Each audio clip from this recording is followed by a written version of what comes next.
Assalamualaikum warahmatullahi wabarakatuh. Kami dari kelompok 10 akan mempresentasikan makalah kami yang berjudul Perdagangan Manusia. Sebelumnya, saya akan memperkenalkan anggota kelompok saya. Yang pertama, Maraatun Solehah. Yang kedua, saya sendiri, Rifa Pratiwi. Yang ketiga, Syafa'atun Nisa. Yang keempat, Aragil Maulana Sarifuddin. Dan yang pertama akan dipresentasikan oleh Syafa'atun Nisa. Di poin yang pertama ada pengertian perdagangan manusia. Kata trafficking memiliki arti perdagangan, trade atau barter. Namun, pengertian ini bersifat abstrak, umum, dan mencakup semua bentuk perdagangan.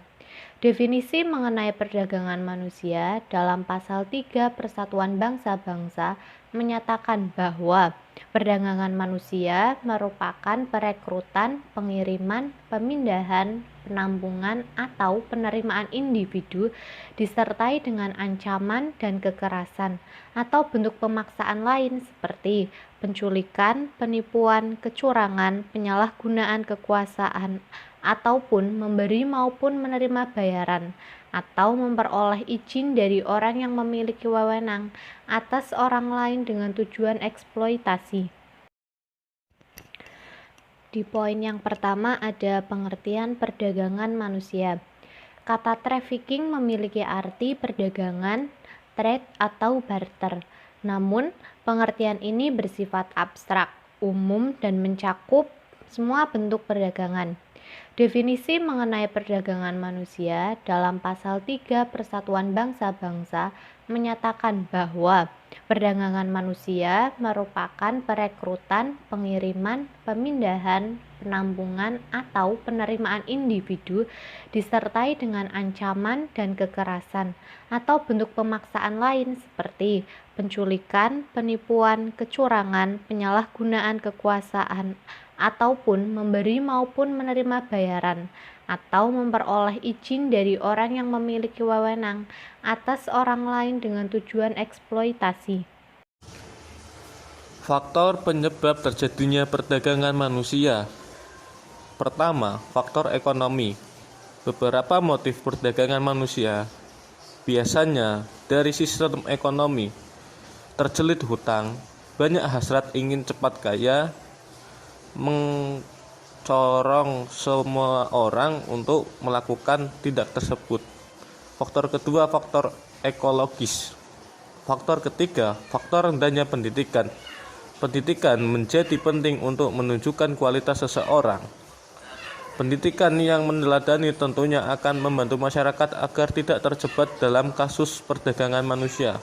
Faktor keempat, faktor sosial budaya. Jika ukuran kesuksesan orang diukur dari tingkat kesejahteraan ekonomi, orang berlomba-lomba mendapatkan pekerjaan untuk menghasilkan uang menjadi pilihan hidup. Akhirnya pekerjaan apapun dilakukan agar mendapat uang yang banyak. Faktor terakhir, faktor ketidakadaan kesejahteraan gender. Terima kasih. Selanjutnya adalah tindakan pidana perdagangan orang dalam KUHP. Pasal 289 KUHP menyatakan bahwa barang siapa dengan kekerasan memaksa seseorang untuk melakukan atau membiarkan dilakukannya perbuatan cabul diancam dengan pidana penjara paling lama 9 tahun karena melakukan perbuatan menyerang kehormatan kesusilaan. Yang kedua, pasal 295 KUHP memfasilitasi perbuatan asusila dengan orang belum dewasa atau masih anak-anak. Yang ketiga, pasal 296 KUHP menyatakan barang siapa dengan sengaja menyebabkan atau memudahkan perbuatan cabul oleh orang lain dan menjadikannya sebagai pencarian atau kebiasaan diancam dengan pidana paling lama 1 tahun 4 bulan atau pidana denda banyak 15 juta.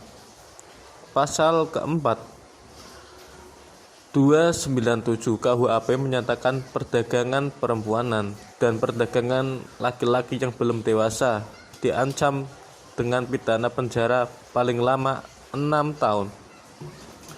Beberapa kejahatan terhadap kemerdekaan seseorang perdagangan manusia yaitu sebagai berikut. Pasal 324 KUHP perdagangan budak berlian. Barang siapa dengan ongkos sendiri atau ongkos orang lain menjalankan perniagaan budak belia atau dengan sengaja turut campur dengan segala sesuatu itu baik langsung maupun dengan tidak langsung, dipenjara selamanya 12 tahun umum dari bentuk-bentuk khusus perdagangan perempuan untuk tujuan seksual.